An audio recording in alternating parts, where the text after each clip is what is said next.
land laws and their implications remain minimal, even as land grabbers continue with the vice. Speaking while launching the 7th scorecard report on new land laws, Land Development and Government Institute CEO Mwenda Makathimo said that little has been done to enhance the public's knowledge on new land policies and legislations.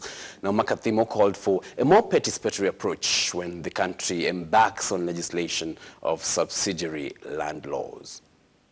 The Land Development and Governance Institute's 7th scorecard on the citizenry awareness of the new land laws indicate very few Kenyans know the finer details of the new laws.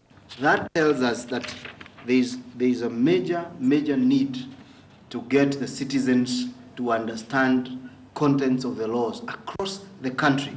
Because if you do not know your rights, you cannot seek their enforcement. The institution's chief executive officer Mwenda Makathimo said the government needs to embrace a more participatory approach as it enacts subsidiary laws that will govern land management at the county level. Going forward, it is important as we go to the next level of doing regulations, because these laws are proposing very many regulations, subsidiary regulations, to be passed by the Commission, to be passed by the County Land Management Board, to be endorsed by Parliament. As these regulations be done on the other specific matters, it is very important to have citizens meaningfully participate in a manner that is satisfactory and accountable. The officers are warning that during this transition period, rogue land ministry officials might be tempted to make quick money by conning and suspecting Kenyans keen on legitimately owning a home.